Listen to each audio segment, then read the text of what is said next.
You went to the meeting? Okay, I'd like to call to order the Ravenna City Planning Commission for tonight.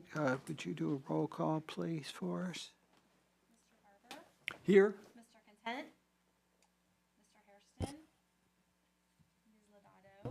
Here. Mr. Seaman, Here. Mr. Jennings, Here. Mr. Smith. Here. Mr. Finn. Okay. You've had a chance to look over the minutes from a previous meeting. Are there any corrections or questions? Seeing none, I'd entertain a motion to approve the minutes. So moved. Second. All in favor signify by saying aye. Aye. Opposed? Okay, that's approved. We have one thing on the agenda for tonight under new business, and that's the city comprehensive plan discussion. Mr. Peets from Regional Planning is going to do the presentation on this. He's been working very long days with this, but we see light at the end of the tunnel. We started this, well, first off, before I even talk about when we started it, how many of you guys have, the city really doesn't have a traditional comprehensive plan, it has a community plan currently. So the comprehensive plan is meant to be a guiding document. It's a living document. It's a document to help be proactive instead of reactive. It's a document that needs to be flexible so that it can be amended and changed as times change, like when laws change and when funding changes and when technology changes and perceptions of the community change. So there's, and this plan was meant to be a 25-year plan to 2050. So that's a long time horizon. And 25 years ago was, people were just getting their first cell phone, so who knows what's going to happen in the next 25 years, what we might be having for personal computing and other things. We talk about the driverless car potentially, and that will really change how we do things. So this document needs to be updated like every 7 to 10 years and maintained. And then when you all do zoning changes, like a zoning map amendment, the plan should, the future land use map should also be changed alongside it. The other thing too about the comprehensive plan relating to the zoning code or zoning board was as part of this, we had a lot of meetings with the public. We had meetings with the city council, and I'll give you more information on that. But there was a lot of information they provided as hot button issues that they would like to see done with the zoning code and done with planning and land use and things like that. So the plan started in earnest we had our kickoff meeting in December of 2023. We had 2 community meetings at the high school. We had recently on July 23rd, we had a meeting at the movie theater, Ravenna 7. We showed off we did a short marketing document, because one of the things I believe comprehensive plans are, they're not just a static document that sits on a shelf and nobody really wants to read, but it needs to be something that people can see and use. And so what we did with that document, we made like a little marketing commercial for the community and talk about the good, the great things that are happening in the community. So that's what we did. That's what we presented to people, and it's on YouTube right now. We surveyed surveyed the high school students. We had over, I think, 200-300 students took the survey about their community. We surveyed the residents, and then we also surveyed the businesses, all online. We probably held at least 10 steering committee meetings with the steering committee members. Many of them were, representatives not only of the city, but also within the community. We had NDS on there. We had the school board / PMHA with Pam Calhoun. We had Geraldine Nelson from the NAACP. We had Arison and Ryan Klein from Main Street and Ravenna Chamber. I'm trying to think who else was on there. Well, the mayor was in attendance. The president of council was in attendance. Cheryl Wood from the city council was in attendance. I'm trying to think of who else I might be missing here, but NDS was on there. Is that the one? Okay, don't want to leave anybody out. So that made up the steering committee, who met at least 10 times. We also met with the council at the beginning of this year, I think it was January, February, and we talked about those hot button issues, which are in, every single hot button issue was placed into the plan.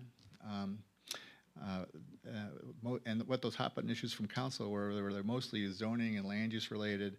There was some public, police and fire safety stuff that was in there, was added, and then there was also some information about school collaborating with the schools, because they're also a vital part, even though the city has little control over that, but the collaboration part was felt to be important. You guys are looking at that up there. That's going to be the interactive mapping. We also did that. So we have this 100-page planning document, and then we have this interactive mapping that we're going to do a quick demonstration on as well. So basically the first 9 chapters are all about data and analysis, and it's data that we collected from the census, from different resources such as US EPA, the city, from state, federal agencies. And then we created from all that data, the US Census, et cetera, we created 4 overarching goals. And those 4 overarching goals were to have a vibrant community with an active downtown, placemaking and quality design. That was one goal. The second goal was future development and redevelopment. What does that look like? What should that look like? Should that be like? A flexible land use approach. So there was some, comments related to the council that talked about, providing opportunities and options for land use and land use approaches. And then we talked about community services that support the residents, police, fire, parks, schools, and social services. It was also one of the goals. So those are the 4 goals. And so we created an implementation schedule. We did everything as you normally would, but we had an implementation schedule / then a table. So you had the goal, you had the objective, and under each objective was a series of strategies. And let's say there's 4 to 6 on average per objective, and each one of those strategies fulfilled that objective, which fulfilled the goal, and probably each goal had anywhere from 6 to 9 objectives to it. And so they all kind of work together in unison to achieve the goals.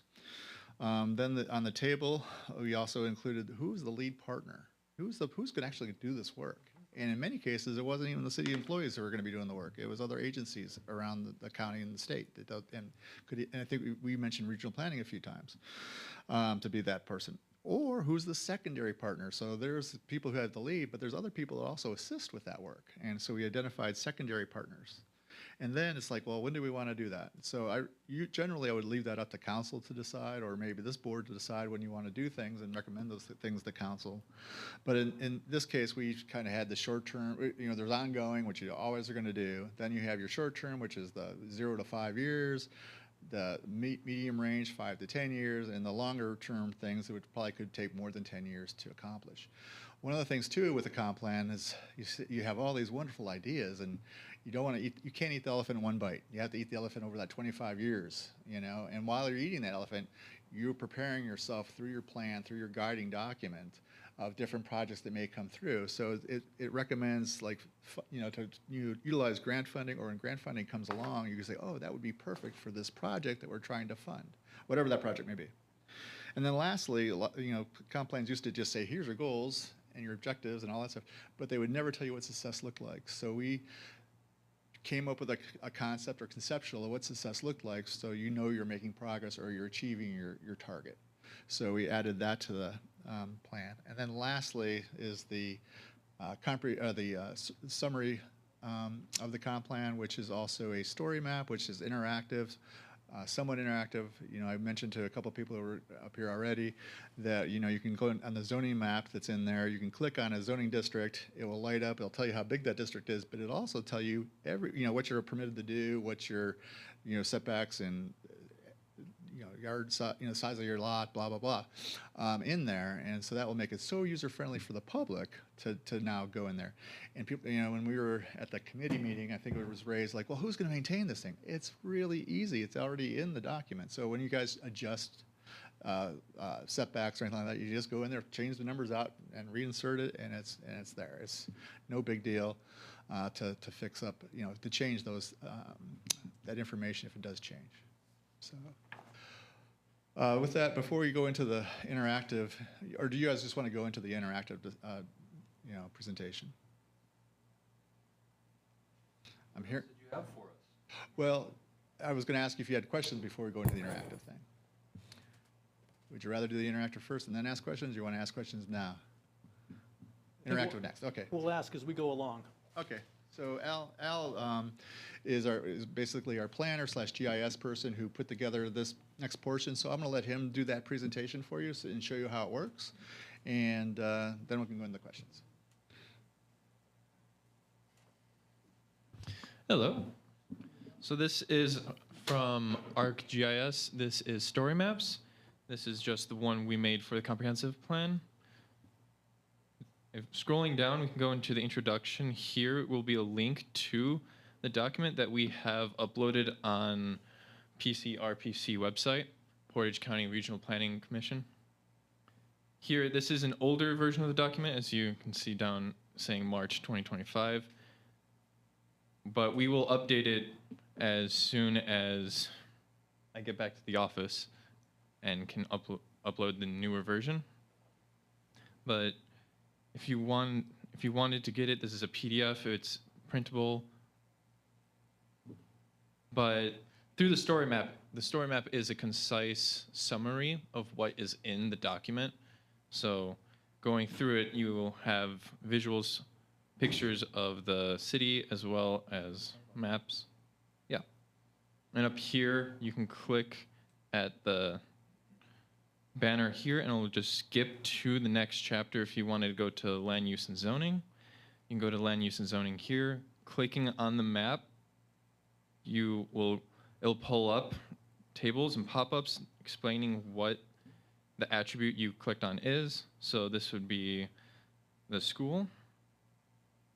And in these pop-ups, we can remove any data that you don't want the viewer to look at, or we can change it, add to it. This is a living document. It can be edited anytime. Here in the future land use, and over here we'll have a legend, as you can see. Zoning, as Todd said, we have purpose, we have the setback, the area, and the square footage that you're allowed to build in that zoning. In the beginning? Okay. There. All good. Let's see. Yeah. And then we have topography here, going to wetlands and floodplains. And this, we're not trying to get too detailed in the descriptions, but we're trying to give you the maps from the document, as there's not too many maps, but they're very informative, as a picture can say 1,000 words. So I want this to be as visual as possible for any viewer to understand that what's in the document. Here we have a air quality and mainly heat islands is what I wanted to show with this swipe. So here you have tree cover or vegetation. And then if you swipe on the other side, you'll see where the heat islands are in the city. And as you can see, the heat is concentrated where least vegetation is. So as you can look downtown, there's little to no vegetation compared to like the wetland down here. But there's a concentration of heat downtown because of impermeable surfaces and all the concrete asphalt that's making it hotter.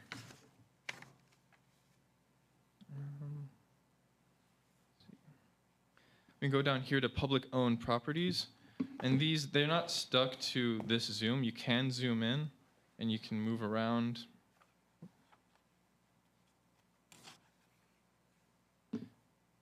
Click on this. This is the courthouse lawn, and we specify which government it is. This is owned by the city. And we can go to the community landmarks. We have up here the historic districts. And I do have the historic story maps linked here as well. So the viewers can go and look at the historic structures for Ravenna that was made in 2022, 23. And this will give you it was a walking tour of the city of all the historic structures. And I wanted to tie that in because I think as much as we can get advertising of the city. In here you can see the historic district as well. This parks and trails.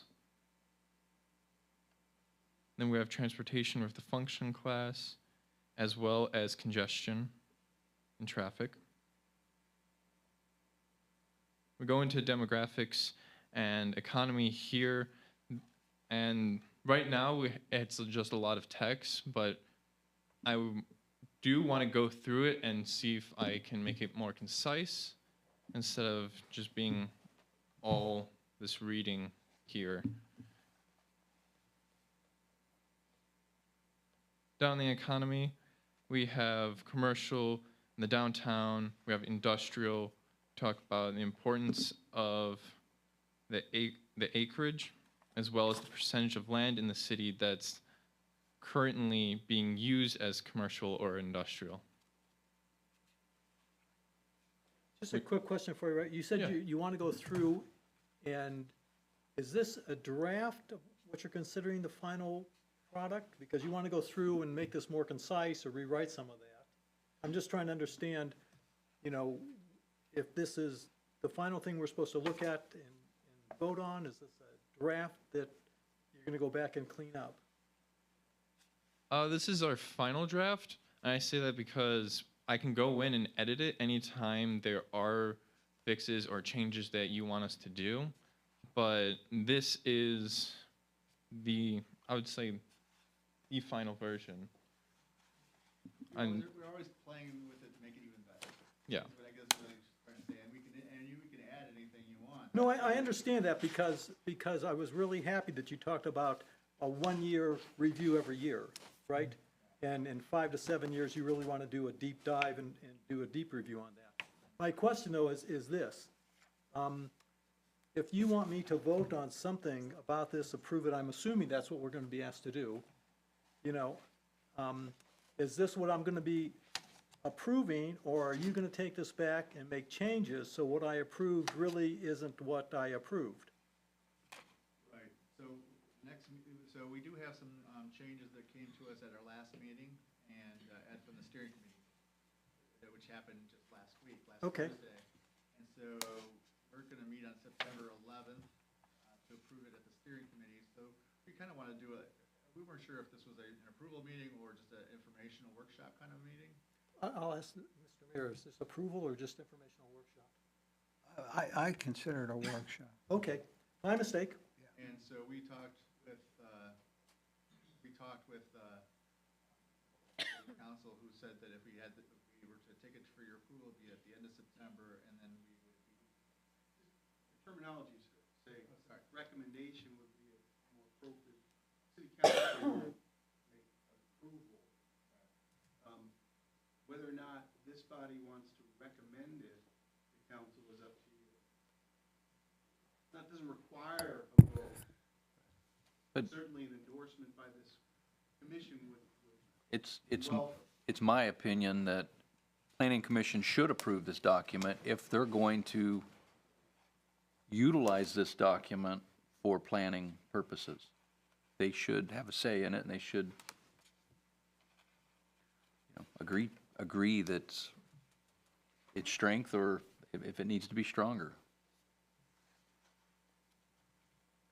Our number one evaluation criteria is whether or not what people propose to us conforms to the master plan. So that is our primary responsibility. Correct. You want whatever you decide to do to be consistent. Now, if you do something that's inconsistent but makes sense, you would do simultaneously a map or a comp plan amendment simultaneously. You just amend that section, you amend that goal, you amend that map. So it really depends on what makes most sense. This is not meant to be an in-stone thing. It's something that's still supposed to have some flexibility so that you don't tie your hands too tight. Can I ask a question? Is there a way on these interactive maps, let's say, is there a way to do, see a place where it's clear where the changes are? So whatever existed before, or is this just only what exists now? So what is this, okay, so there's two things that are current. So one's your existing land use map. Right? So that comes from the auditor's site. And then your zoning map, which is your existing zoning map. The only other thing that's different is the future land use map. Right? If you go back to the existing, That's what I mean. Is there a way to overlay the existing land use map with the future land use map so people can see exactly where there's changes? and I think when we as a steering committee and staff, we looked at, because there's, the history of land use in the cities goes back since 1799, right?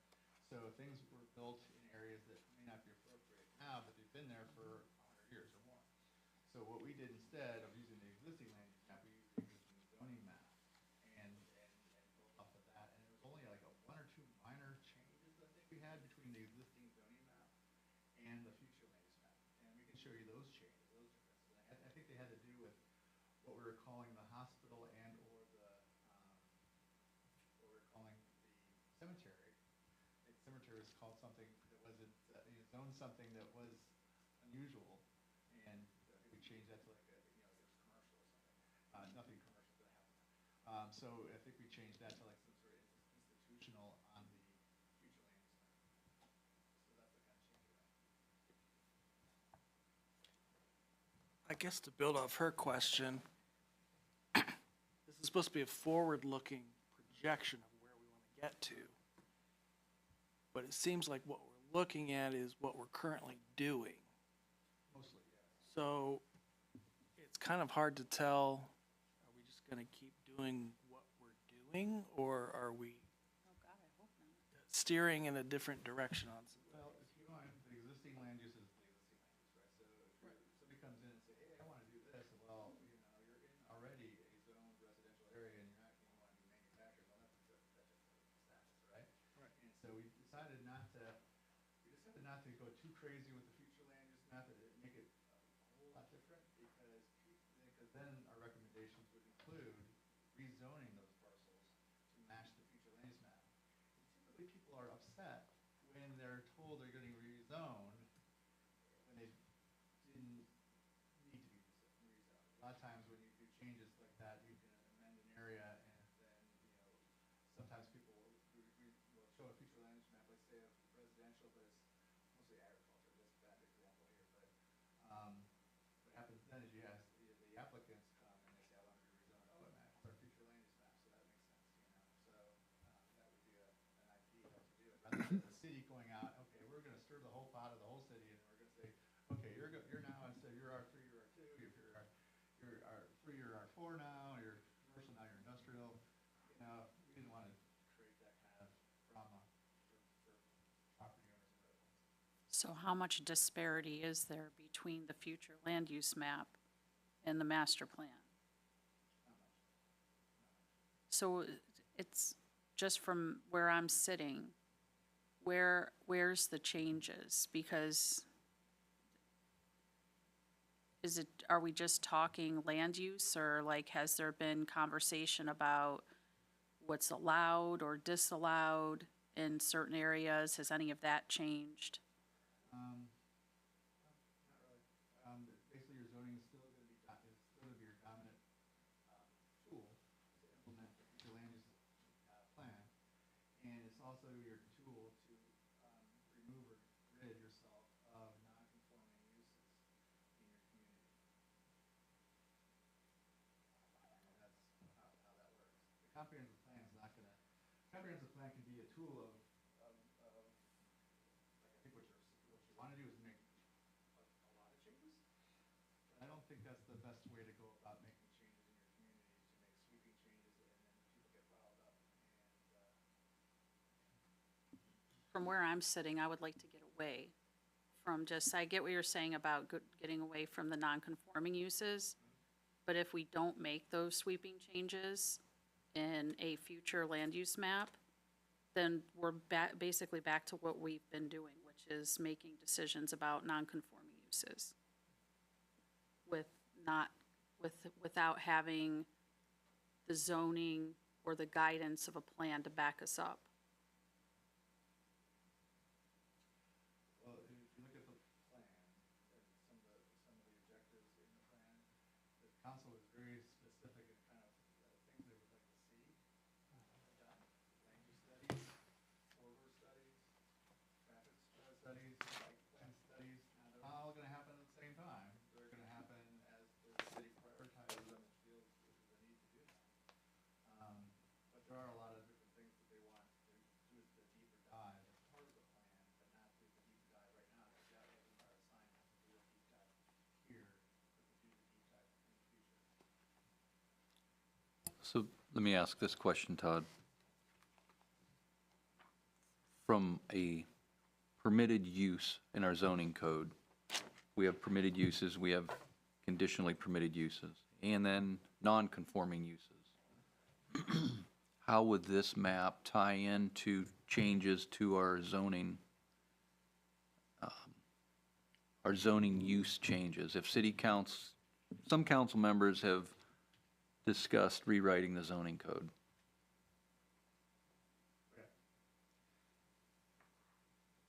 Some council members have discussed rewriting the zoning code. And that's actually it would be a very easy process to sit down and go through the zoning code, central business district, for instance, and remove shelters or remove certain things, add certain things. I can tell you how it was, our current zoning code in the early 90s, they walked down the street and they wrote down all the businesses, those are permitted uses. We don't see, again, the word drive-through doesn't appear in our code. Drive-in does. We have one drive-in restaurant in town. So little things like this. So how does that tie in to the comprehensive plan? Well, they're mentioned in here. We're talking about doing all kinds of, like a master complete streets plan. We're talking about looking at underutilized spaces, as far as open spaces go. Talk about wayfinding. We talk about property maintenance. We talk about developing standards for redevelopment of new businesses. We talk about properties. We talked about signage and signage deficiencies. We talked about points of interest. We talked about determining uses, consistent and inconsistent, and what is vacant and undeveloped, to utilize, to fully utilize, underutilize, get businesses that like that, create an inventory, promote vacant and undeveloped lands where infrastructure is already available. There's a bunch of different things in here we talk about that could be addressed in the zoning code and probably should be addressed in the zoning code further, but they're not as sufficiently or efficiently addressed currently. So it's kind of like you go through here and then you kind of figure out what's the next step, Again, we're not doing this all in one day, and our contract wasn't to do all of that at one time. However, we have the tools to do a lot of it. I mean, when it comes to non-conforming lots, we could easily use GIS to determine all the non-conforming lots in the city, probably in just a matter of a couple of days. We could figure that all out. We probably could figure out all the non-conforming uses based on how the auditor has identified them. Now, that's not necessarily the best way to do it, because the auditor will call a trailer park commercial or an apartment building commercial. So you have to go in there and fix that, because we think of that as residential. The auditor thinks of that as commercial. I don't like the use codes that the auditor uses because we don't permit, a 3-unit in an R residential neighborhood, and they see it and how it's recorded, but it doesn't get in the weeds there. There's a lot of tools that we have that we can help assist with that kind of research. And it can be lightning fast, not driving down the street and going one by one to figure it all out.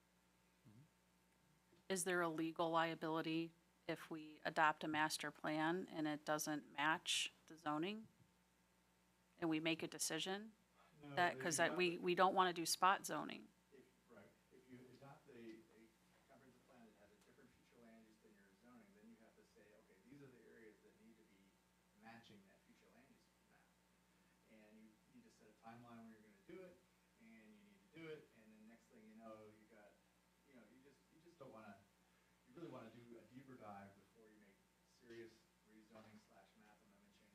understand your concern about spot zoning, because I don't agree with spot zoning either.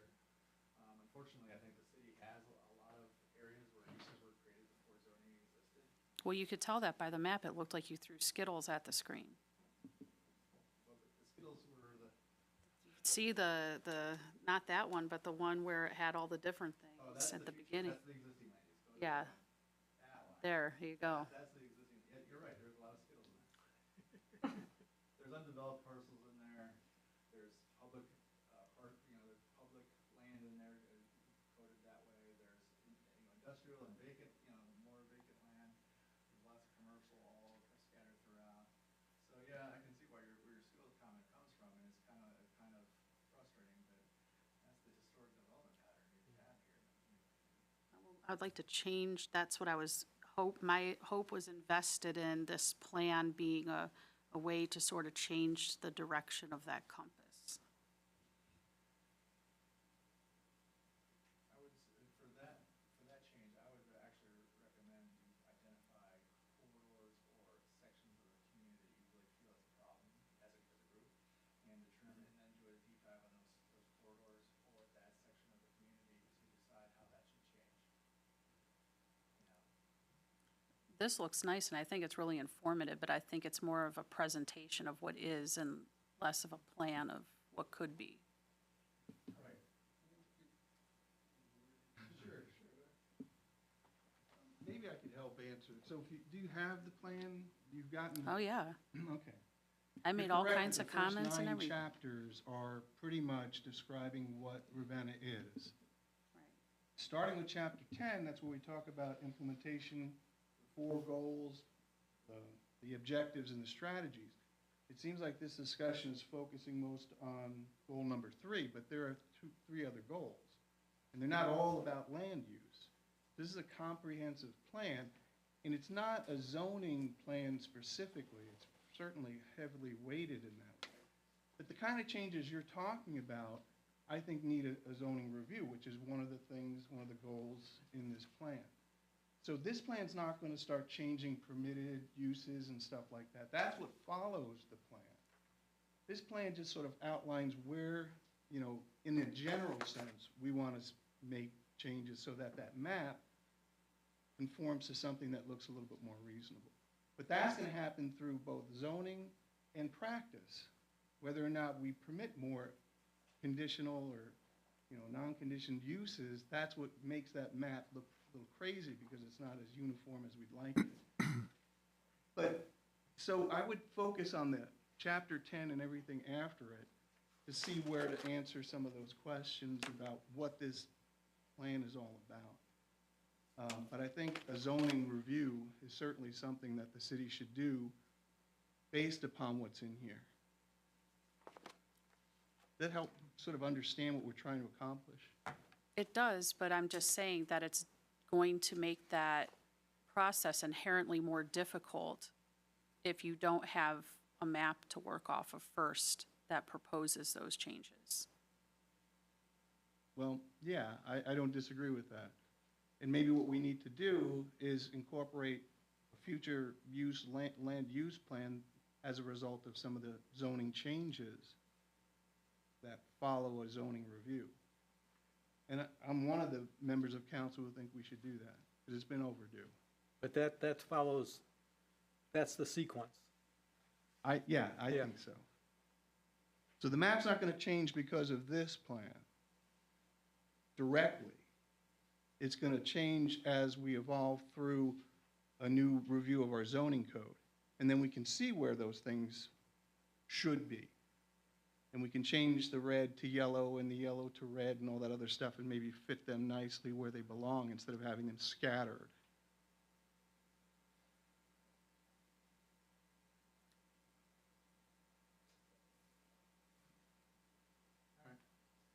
The other thing I wanted to mention is, we plan on having a steering committee meeting on the 11th to finalize the plan from the steering committee's perspective. In October, council, through the planning and perhaps a joint meeting with economic development, will start the process of reviewing whatever was proposed by the steering committee. You'll have time in September, if you like, to review this. If you want to vote on it, that's fine. But it is council who will make the final decision, and I hope that it's an endorsement from this group. But we certainly want your input. And any input you have can certainly be put into the plan to revise it. I wrote a lot of things on the one at the movie theater. There was an opportunity to make suggestions on each section. And I was really impressed with this community, how many people came and wrote very insightful things and participated in that process. That's going to be also in the appendix of the plan, all the comments that we received, from the public. The surveys are going to be in the appendix, and the information we received from everybody else. So that information is not going to be lost, and much of that stuff was incorporated into the plan. So, yeah. I'll be the first to admit, I was expecting this document to steer us in a particular direction, but it sounds that I was completely misunderstanding the objective. The objective is show us what we have, and then we have to work collectively together to change the trajectory one component at a time.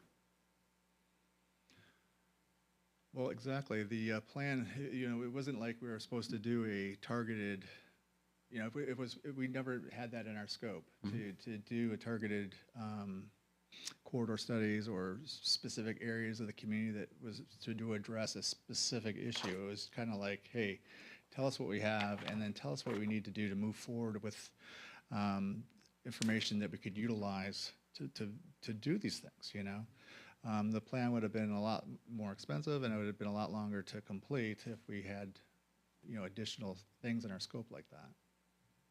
So, But you did set up some nice goals. I believe we did, and those goals came from a multitude of sources. So, yeah.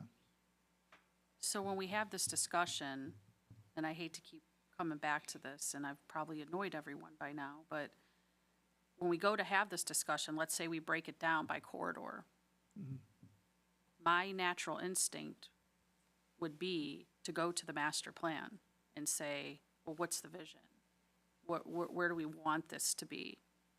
But in the absence of that, then we're just back to where we are right now.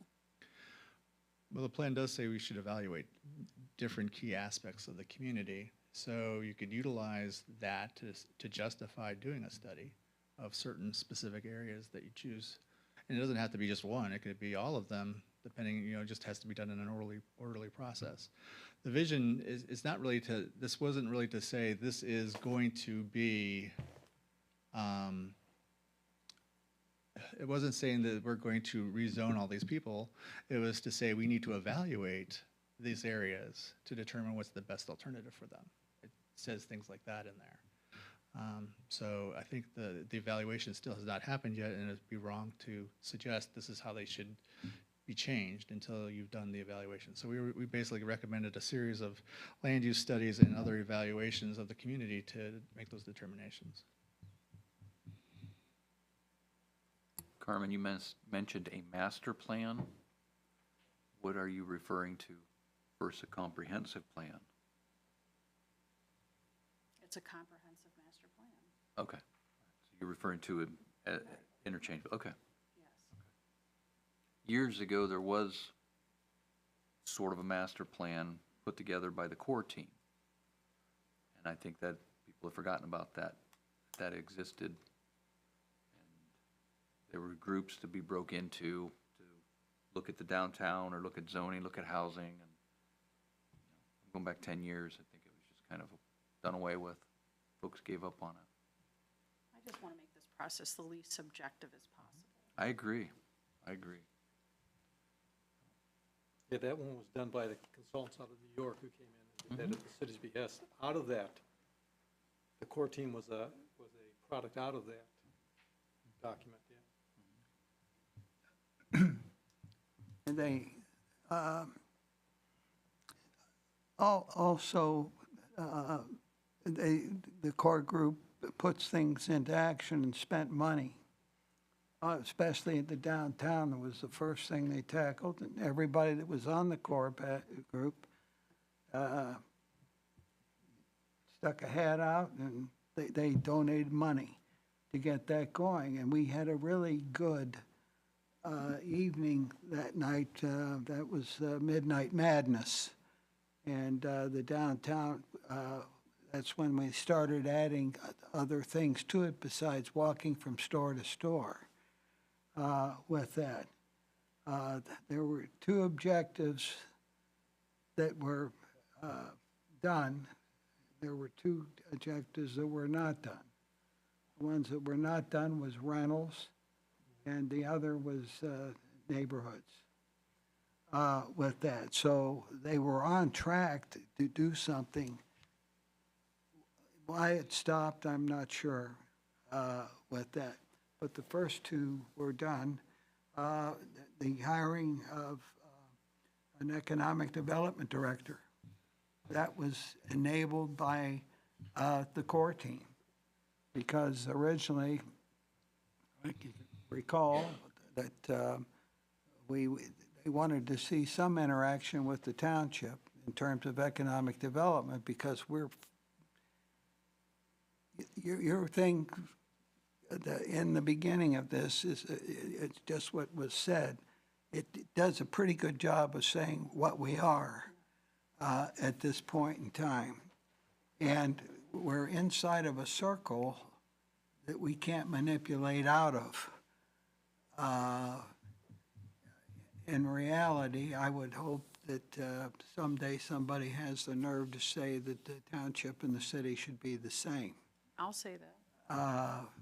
with that. And in certain meetings, that could be fighting words with that. But that goes clear back to the consolidation of the schools. The kids did fine with it. The adults had a hard time, and they passed that on to their kids with that. But I think that this is right, and you're right. The changes that come, we can refer to this. My concern is we're so tightly packed in with this. How are we going to do that? And I know you weren't hired to solve that problem with this, but I've been impressed with what you came together, because after the first couple of meetings, I wasn't sure that was going to happen. But at least the diagrams that you have of what we are, we need to refer to that when we're looking at somebody that has to come into our committee to get permission to do something different with that. And that will be gradual also. That will not be shock and awe with that. I'm done.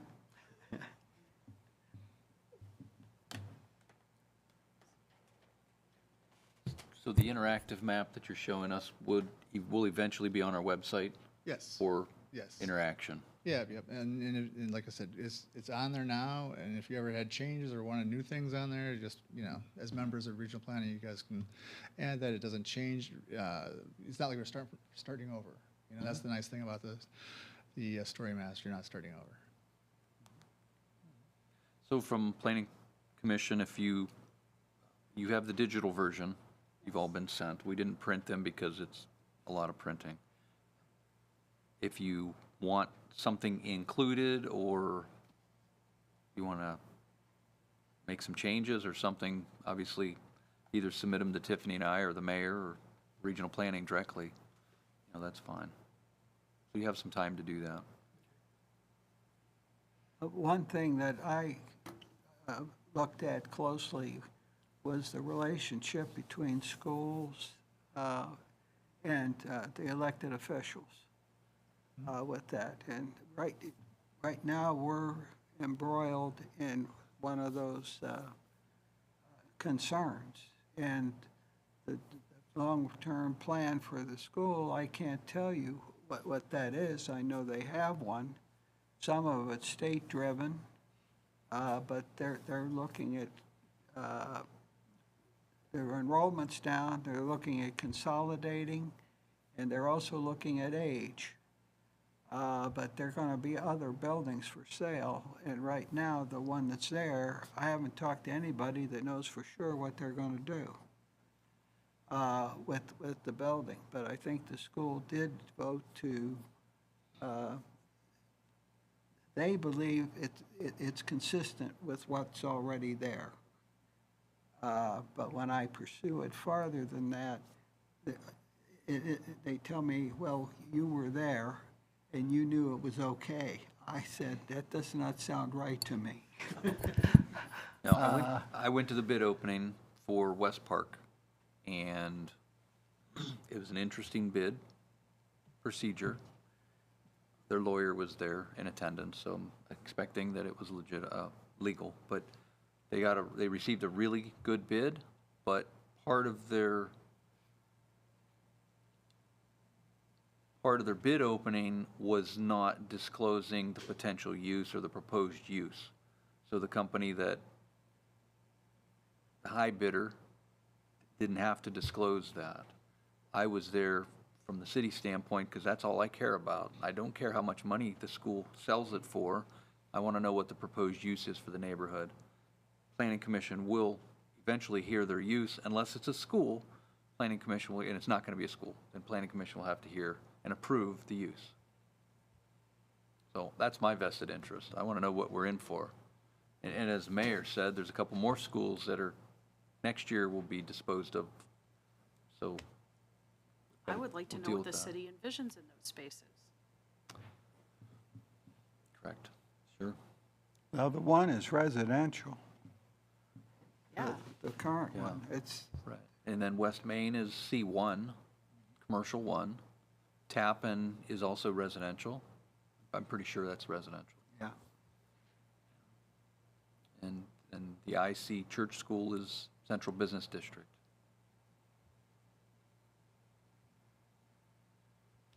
If I may, agree. I'd like to just make one more comment, because the discussion seems to be that you're expecting like a blueprint for the future from this plan. And while I think it should provide direction in a very general way, I think the question shouldn't emanate from the plan, but when a question comes up, say at this body, how do we deal with this particular issue? I think the question is, well, how does it fit into the comprehensive plan? To look back towards it and say, okay, this is what, say, this property owner wants to do. It doesn't necessarily conform to zoning, and that's why they may be there in front of you. And then you can maybe see, based upon some of the broad goals within the comprehensive plan, how does this fit? Or maybe it doesn't fit, and that could be your guidance. But I don't think this comprehensive master plan, being as expansive as it is, could possibly pinpoint all the different decision points a body like yours may have to make. So I know it's always nice to have that more direct information to guide you. I just don't know if that's a practical result of this. So as you're reading through it and as you're thinking about what this thing is, think about it as a broad sense of how the city can evolve going forward in the very near and distant future, and how whatever you're confronted with might fit into that picture of or vision for our future. And if you don't think something in that plan fits what our vision should be, that's what we want from you now. So does this plan address in any way how to diminish rentals? Because It- that's no, identified no, as a problem in It there. is, and it does address as a goal to improve that situation by having more home ownership and fewer rentals. But again, it doesn't give you like the plan, the roadmap, the blueprint for how that gets done. It gives you that goal to accomplish.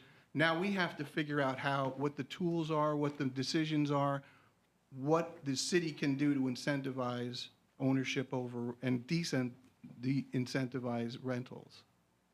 Well, Mr. Karish, you have to know, and I know that Mr. Peets well knows this, I'm coming to this city from another one that suffered great financial loss to the city through lawsuits over a master plan.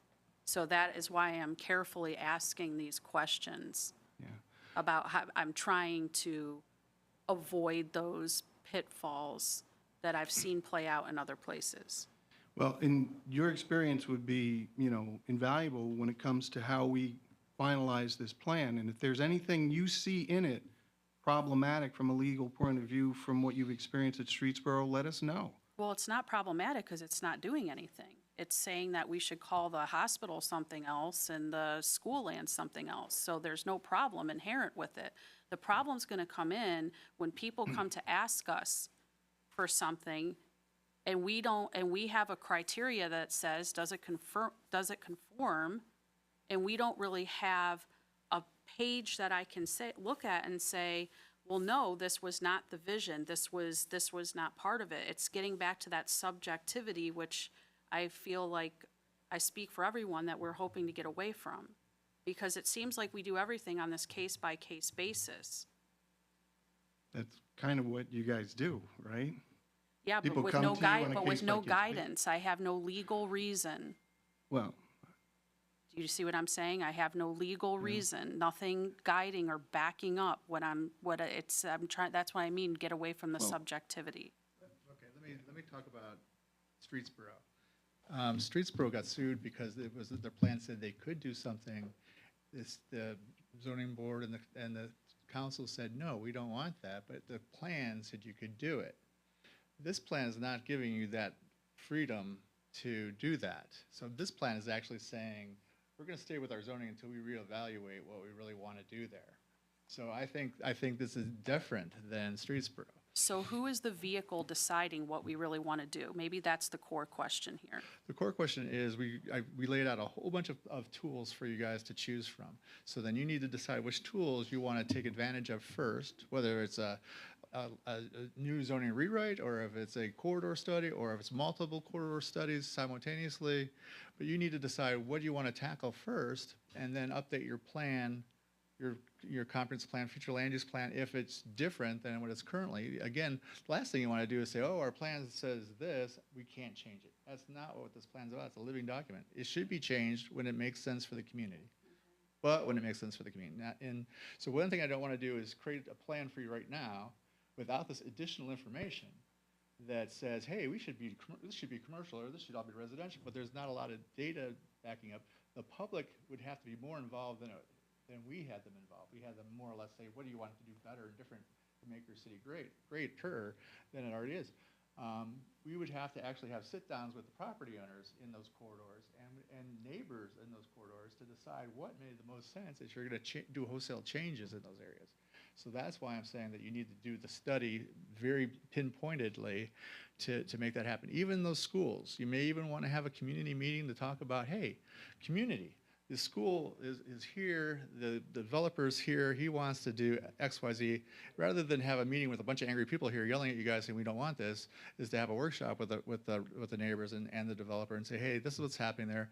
How is it going to change our quality of life, our compatibility as neighbors? And that might help you guys with, okay, well, they're doing all these things to help with compatibility. They're not going to be, there's no loud music, whatever, not a lot of parking problems, whatever it might be that they do in there. Then you guys would feel much more comfortable making a decision to maybe modify that zoning there. Again, we don't like spot zoning, but it's an area that's being changed that's substantial. You know, elementary school is a substantial building. I think it's the title of this document says comprehensive plan. And when people think of a plan, it's step A, B, C, and D, right? This is almost a comprehensive strategy, comprehensive review, something like that. And I think that's where people get a little bit confused, because a plan to me is something a little bit more detailed. I think what you laid out here makes a lot of sense. I like having, some of the goals, and I like having the steps, and I like the ability to modify it, come back and look at it, because I don't want something that's written in 2025 and have that continue through till 2031, because I don't know how things are going to change. So I like that idea. I think, again, I think the thing that's confusing people is the idea that it's a comprehensive plan that tells me what I'm going to do in the steps I need to get to point B. What you're saying is, here's some options, you guys decide point B, based on this. And we provided timelines and what success looks Yeah, like too. yeah, So it's yeah. not like it's just a random toss it up and see what happens. It's, you guys have something. Absolutely, you've got to have those steps in there, so it doesn't just sit on a table Right. and nobody looks at it. I like the idea that you say, this is what we want to do in the next 3-5 years, and that gives some guidance to those who can drive things in the city. The other thing that makes it difficult is who's going to drive those and how do they drive them? And that's why you included the lead partners and secondary partners. So that helps identify who those players are. Yep, and then those players have to decide, okay, this is something I want to do at this point. Right. Yeah.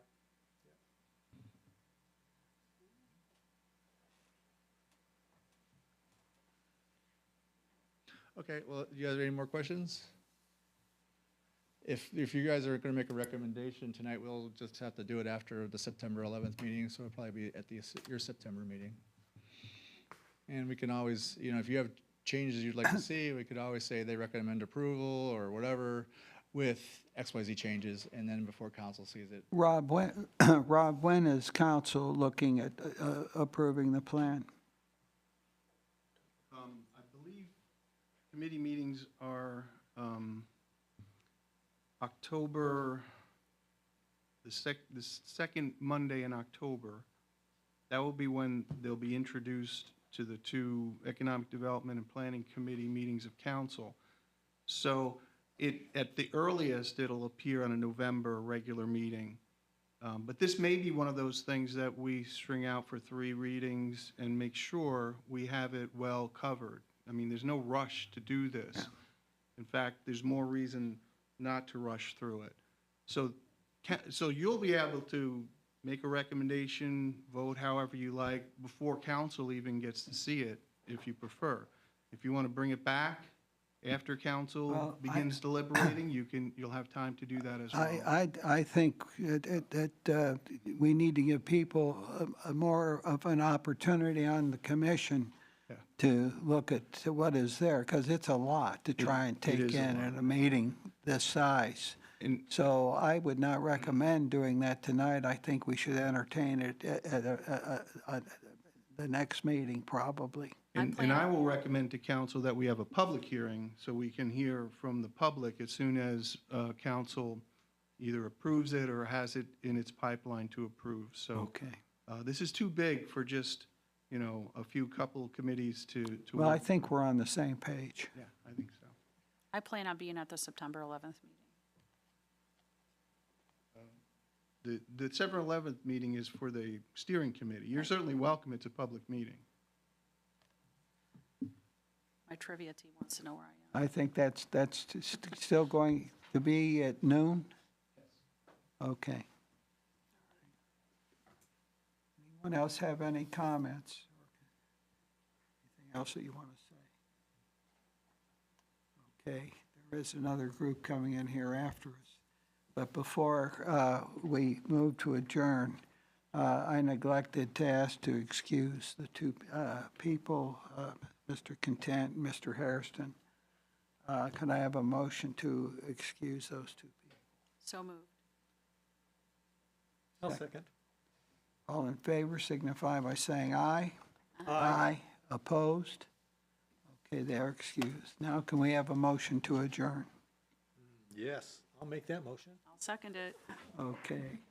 All in favor signify by saying aye. Aye. Aye. Opposed? We're adjourned. Thank you. Me.